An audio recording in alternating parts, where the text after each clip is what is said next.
even if they don't know they're communists, they support every communist belief there is, that wealth should be redistributed, etc. Rich people are bad. Everyone believes those things around me.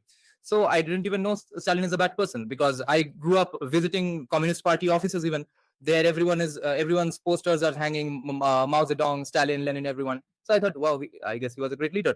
For the first time, I came to know in 2018-19 that Stalin was actually a mass murderer. Mao Zedong was a mass murderer. I came to know all those things in 2018-19, and then uh, I'm economically not leftist anymore since 2018 onwards. Then in 2021, there's a person called Sanjeev Sanyal.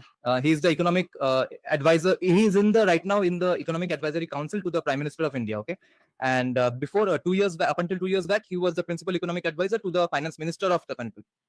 So one of his statuses, Facebook's posts, got shared in the Indian Libertarian group. So I thought, and it was a pretty economically right-wing sort of a post. So I thought, who is this Bengali guy? I'm a Bengali. People who are from my state are called Bengali because my state is called Bengal, West Bengal. The rest of the Bengal is basically Bangladesh. So we got partitioned during 1947, during our independence. So usually all Bengalis are leftists. So I thought, who is this leftist guy talking right-wing things economically? And for the first time, reading a pop history book by an economist, I realized, oh, my country was great forever and ever. So after that, I started, let's say, reading and finding out more things about my culture. And then I read a book by a legendary historian called Sitaram Goel, who always tried to debate communists. Communists always ran away from him. He wrote a book called How I Became a Hindu, a very thin book. And he was also a communist when he was in college. Then he basically also started identifying as Hindu. And that's when I realized there's such insane information in these books that I have to share with some people. I can't sit down quietly anymore. So that's the main reason I started the channel, that I had to let people know the insane things Sanjeev Sanyal and Sitaram Goel have written. Then I got into, of course, more books and more politics following, and then I started giving my own views as well. Do you know why communism is so widespread across India? Like what led to it? Because it appeals to your laziest, basest instincts, that you just have to say the coolest and the easiest, nicest thing you can. Are we allowed to curse here and use abusive words? I mean, I get always demonetized, but I think maybe okay. I'm trying not to get, but like, it's okay. I for a stop it. You are probably getting demonetized because you support Israel. So, where was I? Anyway, sorry, I lost my train of thought. Where was I? No, like why communism? Yeah, why is communism popular? It appeals to your basest, laziest instincts, and you can get away with saying anything. So screw practicality, screw feasibility, screw what happens to the country or nation. You come across as a great person for saying everything communists believe in. Like Ben Shapiro wrote in his book, How to Debate a Communist and Destroy Them, How to Debate Leftists. I read that 30-page book, and I've never lost a debate with a communist ever since. So he said that right-wingers always debate with people, keeping in mind that it's just a difference of opinion. Communists debate with you, remembering that you are an evil person. So I remember that, oh yeah, no wonder. If you get such an unearned moral superiority, you get such a free ride on a high horse that you never have to come off that horse, and you can just pretend like you're a great person, then of course communism. And like, have you heard of Sir Roger Scruton? He's a British conservative. So I read a fantastic book by him called A Political Philosophy. Okay, so he said that, see, why communism or liberal or leftist politics are so cool and so attractive, because you can march down the road saying we are marching forward, we are marching towards progress, we are marching for this. Whereas what's a conservative supposed to say?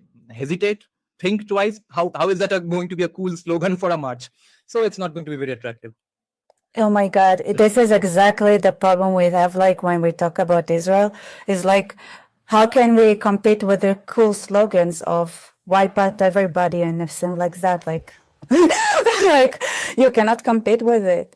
But for me, it's interesting how come this. So okay, so in the United States, then I've seen, and this is where my bias comes from. Okay. There are two groups who are considered very successful. Those are the Hindus and the Jews. Very, very successful. And one thing is that is consistent is that both groups, even generation after generation in the US, do not forget their traditions and their customs. So to me, it kind of sounds weird when you say that you like how widespread communism is. So what is the difference between that, like this and that? Like what? Yeah, the main difference is when you said that these are the two groups who never forget their traditions, but there is one difference that Indians or Hindus always forget one thing: what happened to them, what happened to their ancestors. It's not even about forgetting or not knowing. Yeah, it's basically about not knowing. No Hindu parent ever teaches their children, like maybe 1-2% used to. These days we have more awareness about these things, but we, like I said, we are never taught about not only we are not taught about the glorious past of our country or our culture. We are not even taught about the bad things that happened to us. We are only taught what bad things that ended up happening in our culture. So, and it's the result of a gigantic Marxist. See, basically, our first prime minister was a Fabian socialist. Then his daughter became the prime minister. She almost went out of power, and she had to take outside support from communists to stay in power. They changed the education system completely. The first economic advisor to the prime minister, that Fabian socialist prime minister, was also someone who basically believed in Maoist kind of central planning. He believed everything could be handled by bureaucrats. Every innovation could be handled by bureaucrats. All I need is an Excel sheet and a spreadsheet, and I can dictate people to do whatever I want. So these people are worshipped, and so it's always communist, communist, communist. And you see, our independence was not entirely like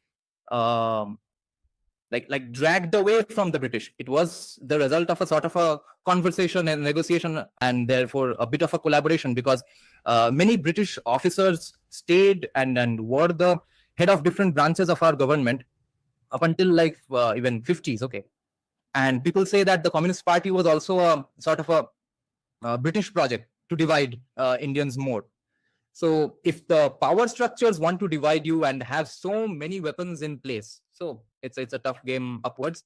So on top of that, people really don't want to go through the PTSD. I don't know how Jews manage it. I guess Jews have had so many years of practice that it's sort of a, you all know what are the best practices to not trigger PTSD, but also still go on talking about that what bad things happen to you all. But for us, it's like, why scar these kids? Why scar my kid and by telling them what happened to just my own grandmother 50 years back? So we have forgotten things. That's the main problem. Yeah, I mean, I wondered, like, do you want me to answer that? How do we handle it? Yeah. So basically, it's a gradual exposure. You never hide. You don't want your child to be surprised. It's always like you always want them that info that is a bit harder to swallow. Like they need to feel like they always knew it. Exactly.